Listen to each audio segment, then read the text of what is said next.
Warning: this video features one or more ships that are primarily acquired through gambling mechanics. The chance of winning such ships is very low, and there's no guarantee that you will win regardless of how many times you gamble.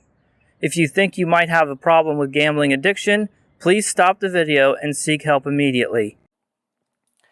Greetings everyone and welcome back to another tier list. Today we're going to be taking a look at all the promo ships in Star Trek Online. I have grouped some of these ships together, and we're going because they're the ones that are essentially the same. If there was some kind of significant difference, then I left them separated, but there are some faction variants and alternatives that got rolled into one. We're going to be ranking these from S to D tier. S tier are sort of the best ships that you can get. They're either extremely good performers and top tier ships in terms of in that regard, or they come with some kind of essential accessories like a trait or a console or something like that. A tier ships are just really good ships. They don't really have anything wrong with them. They're just very solid ships, but they don't quite have what it takes to get into that upper echelon of S tier. B tier ships are ships that have some kind of deficiency. C tier ships are ships that are okay, they're not good, they're not bad, they're just sort of eh. And then D tier ships are ships that I would consider to be bad ships and wouldn't recommend. So with all of that out of the way, let's go ahead and get started. All right, so there are three ships that have basically the same profile as far as I'm concerned. They have a temporal primary seat and a command secondary seat, which is a lieutenant commander. And so that means you can have recursive shearing at the highest rank, you can get some uncon procs, you can get concentrate firepower 3, and so those are just really solid ships. And even though they have some other differences, those things about them are the same, and that makes them all pretty strong. And so that's going to be the OG Connie, and we're going to find that, put that into A tier, and these are all going to go into A tier. The Universe class Pizza Cutter, and the relatively new Kirk class. So those all have that in common, and they're all going to go into A tier. All very strong performers for those reasons. Then we have the Miracle Worker flight deck carrier versions of some of these ships, and so that's the Donnie on the Fed side, and the D7 on the KDF side. And when it comes, they have different traits, which is why I have separated them out. And so the Donnie is a decent ship. I'm going to put it in A tier. I think it's probably an overrated ship. It's definitely strong. It has the feel of Gagarin, but it has the 2 hangar bays, but it doesn't have weapon system efficiency, and it's down a tactical console slot. Very solid ship, but I don't think it's S tier material. It does have those advanced phasers, but you can get those from the legendary version, which is what I would recommend, and so I'm only putting it in A tier. When it comes to the D7 version, however, that has a top tier trait called Ruin of Our Enemies, and I struggled with this one because the trait itself, the ship is very similar. The two ships are similar in terms of the ship. They do have the different traits, and the thing about the D7 is that the trait is S tier, but I would never recommend buying the promo version of the ship in order to get the trait. You should get the legendary version instead, which is reasonably affordable compared to buying the whole 10th anniversary bundle. You get the legendary KDF Captain bundle, you'll get the legendary D7, it will have this trait. So does that mean I should pull it down? Because of that, I'm going to say no, because this is really about how powerful the ship and the accessories are, and it is an S tier accessory, so I'm going to go ahead and put it there.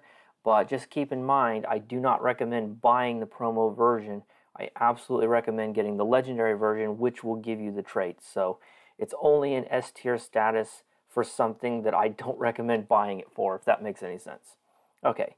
So then we can take a look at the other temporal versions of the sort of classic ships. So we already have the regular Connie, and the 3 different variants have different secondary seating. So they're all temporal primary, But when you take a look at the D7, it has Intel secondary, which I think would make it a pretty strong performer for, say, like a beam overload build or energy weapons. So the Connie is good for torpedo stuff. The D7 is good for energy weapon stuff. But then when you get down to the Talus, that got stuck with pilot seating, and it also has a lieutenant commander engineering seat, which is fixed and doesn't have the specialization seating on it. So unfortunately, the Talus is going to go into B tier. All right, now let's talk about some ships that got combined together, and we are going to take a look first at the Jem'Hadar escorts. So there's two different versions of this. There's the Recon and the Strike ship. One has command, one has intel. That doesn't really matter at all because both of the ships are pretty terrible, to be honest, but they come with go for the kill, and that is, I think, an S tier trait. It is one of the 4 fundamental energy weapon extenders, and that has been the rule that I've gone with on these tier lists so far, is a trait like that gets S tier. Again, I do not recommend buying the promo version. You can get it from a MUDs pack, so I would wait for that MUD pack to come back if this is something you want, and get that one. It's from the Out of This Wormhole bundle. So when that comes back for sale, if you're itching to get go for the kill, to get that rapid fire extender, get it that way. Don't get the promo version. So both of our S tier ships are ones I don't recommend buying because they're available in alternative versions. Okay, now let's talk about the Cheshires. There's the Intel version and the Command version. We've talked about them recently because there have been 2 MUD bundles announced recently that had both versions in it. The Command version is clearly superior, but I don't know that the difference between them is enough to change the tier. Maybe it is. Maybe the Intel version would only get C tier, but I didn't want to try and do 2 different pictures and try to differentiate them. It's not that big a deal anyway, so they're just going to go for B tier for the Command version. You can imagine another version for Intel in the C tier. And it has a fixed commander engineering with no specialization seating. That's got to bring it down a peg. But overall, it's a relatively solid ship. 5-3 weapon layout, decent console layout. It's got the hangar bay. It does have a lieutenant commander command seat. Unfortunately, it's on the Science, but you have another seat you can use that's a universal, so you can make it work if you want to. It's not too bad. It's sort of a low grade torp boat, and I generally put those in B tier. So a torpedo ship with a deficiency usually gets no worse than B tier. All right, now let's go ahead and take a look at the first and only D tier ship, and that is going to be the Freedom Frigate. I know there's going to be people who disagree with that. I know that supposedly there's a reason PvPers may be like this. I'm not a fan of this ship. It has the Raider flanking. It has a universal seating. That ought to be enough to bring it up a little bit, but it has a fixed engineering commander seat, and I just don't see very many redeeming qualities for this ship, especially not at that promo price tag. And if I didn't put it in D tier, there would be no D tier ships on this list. So I'm going to put it on D tier, and maybe that's just going to be controversial for the sake of it. All right, now let's get some C tier filler here. We've got science vessels, unfortunately. We've got the Jellyfish, the Anoraks, and the Mir CrossFit. I'm going to put all of these, and actually also the Sona Intel Collector. I'm going to put all of these in C tier. They all have their own issues. The Jellyfish as a primary pilot, there's not really a lot you can do with that. It has the universal seating and all that. It's basically, I've always said that the worst a science ship is going to get is going to be C tier. The Jellyfish just doesn't have anything to stand out to me to bring it up to a B tier other than it's a science vessel, so I'm going to put it in C tier. Also, I just don't like it. The Anoraks, what a criminal thing this is. We desperately need a legendary Anoraks that has primary temporal, but we're not going to get that probably, so we have the freaking Anoraks. It has Intel seating, and that is just, what? You know, the whole premise of that 2-parter was that it was a temporal ship that was changing the timeline. But anyway, it's an okay ship, but there's nothing really special about it. The Intel seating certainly isn't saving it. The Mirror Crossfield is a neat ship. It's one of those ones that can change back and forth between tactical and science, but as a result of that, it doesn't have a primary specialization. So the best specialization you're going to get is just a lieutenant commander level. And I just don't find that compelling enough to bring it up to B tier. There are other crossfield variants that I like better, and I just find this to be very underwhelming, especially when its accessory package is available in the Legendary bundle. It just feels like a lost ship that doesn't have a purpose to me anymore. I don't know why you would choose to fly that one when you have other options available, even from the CrossFit family. The Sona Intel Collector is a neat ship, but it only has an ensign temporal, which is going to be hard to do anything with. It's so many Intel science ships I do not understand, and so that's just what you get here. And again, there's just not enough going on here to really bring it out of C tier for me. Any build you're going to make on these 4 ships is going to be okay because it's a science vessel, but you're not going to be thinking to yourself, oh yeah, I really got that extra X factor there. All right, let's go ahead and get fill in some more of the S tier because the A tier is going to get very, very full. And we've got the Courage, which is one of the best performing ships in the game, so that goes into S tier just for being such a solid performer. And then I went back and forth on this one, but I decided to give the Section 31 S tier as well. It's maybe not the tip top. It does have a couple of nitpicks. I don't think there have been any records with it. I might be wrong about that, but it has the hitbox thing, and it has the fixed ensign is a little bit annoying. My standards for S tier are very high, so I did seriously consider whether that was enough to keep it out, and I decided it wasn't. It's a very, very solid kinetic ship. It's very popular for a reason. I gave it a very nice review, so I'm going to go ahead and let that go into S tier. Then let's go ahead and talk about the Inquiry, and we've got 2 ships competing for this because I didn't want 2 ships that were too similar to both be in S tier. I think that defeats the point of S tier. S tier is like you're the best, right? The Juggernaut and the Inquiry have their similarities, and I think the Juggernaut is still being used for the very top parses on ISA, or at least the most recent ones that I've seen. But you have to remember, when it comes to record-setting runs, that environment is just fundamentally different than the one that most people are playing under. A lot of considerations that the typical player in a normal environment is going to have to consider, even for a DPS build, is just going to be different. You've got other people supporting you, you've got other people helping you with cooldown reduction, those ISAs are extremely short, all that sort of stuff. And so things that were deficiencies on a ship at that level may not be, at a lower level or vice versa. Long-winded way of saying, which of these would I rather fly? They're both Miracle Worker Intel ships. They're both very good for energy weapon stuff. But if you're asking me which one I would rather own, which one I would rather fly, which one I would rather have just for casual content, it's got to be the Inquiry. It doesn't have a fixed Lieutenant Commander engineering seat the way the Juggernaut does, which is fine if you want to do aux to bat and stuff. But if you don't, then the Inquiry is going to be better, and the Inquiry is a little bit more maneuverable. It's not as difficult to fly. So that to me gives it the edge, and that means the Juggernaut is going to go into A tier, which seems ridiculous because it is a record-setting ship. But when I compare the two and I'm trying to make recommendations for what people should pick up, which is part of what these videos are about, look at S tier first, look at A tier next, I would, for virtually everyone who, except for the handful of people who don't need my advice, I would recommend the Inquiry over the Juggernaut. Having said that, I don't like the Inquiry. To me, the Inquiry is the Gagarin Plus. It's just a better Gagarin.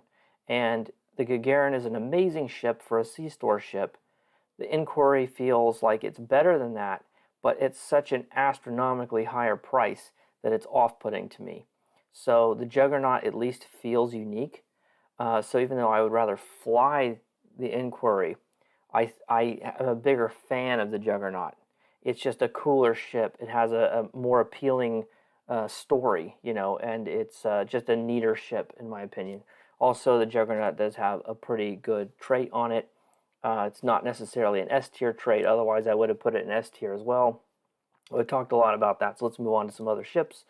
And now we more or less just have a bunch of A tier stuff. I do have one more B tier ship, and that's going to be the Amari. It doesn't have a full specialization seat. It's not a bad ship. It's got intel on it. It's a strong ship, but I can't give it A tier. Not at these price points. Not without a full specialization seat. Then we've got the rest of these are all going to go in A. Spoiler alert. So we've got the Herc Vecrid carrier. That's a full command ship, and it's got a 4-3 layout because it's a dreadnought carrier, and it's just a really solid kinetic platform. It's got the hangar bays and all that. It's a pretty good ship. The Janeway, I think there was a point in time where you could maybe consider that for S tier. I think earlier on when it was newer, there was some records being set with it. It's a very strong ship, but the Miracle Worker seating feels a little bit weird. Also, it's incongruous. Yes, it's a good torpedo platform, but that's not what you want out of a science vessel. Science vessels, you would think you would be doing, EPG or control or drain builds on. So the fact that, so yeah, the high-end players are going to use it if that's the strength, but it feels a bit weird to me. I complain about all the Intel science ships, but this is also weird, right? It's like maybe a bit of a weird purist, but I want temp ops on my science ships. And so yeah, it's a really great ship. I think it's fallen a little bit behind with some newer releases, and it just feels wrong to have that configuration on a science vessel. And also, this was the original floaty nacelles that everyone hated, so I think it's good enough for A tier. It's definitely a very, very strong ship, but it's not going to make it into S tier. The La Serena, I think I'm just putting it in A tier because, it is a 511 Raider. It has the universal seating. It's strong in all those ways. It has 2 command seats and 2 commander seats. One of them is universal. I just think that's pretty awesome. And yeah, I think that's basically the only reason I'm putting it in A tier. That gives you such an enormous amount of flexibility for what you want to do. I think it's just really neat and really unique, and I think it would be a shame to give it anything lower than that. It's going to be able to adapt to whatever you want to do, and it's going to be a pretty strong performer to boot. And then finally we have the Zentaur, which used to be one of those really strong meta contenders, but it has some things going against it now. It's got a 5-1 layout and or 5-2 layout, and it has Miracle Worker and Command, and that's a pretty good combo because earlier on people were doing concentrate firepower plus mixed armament synergy. It was able to use 7 tactical consoles and all that kind of stuff, and so those sorts of things gave it an advantage when it came out. But nowadays people like mines. It doesn't have a good layout for mines.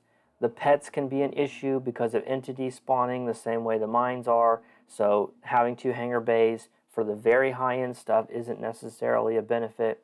Don't get me wrong, it's still a very good, very high-performing ship, but it has maneuverability problems, and it doesn't have a full specialization seat, I think.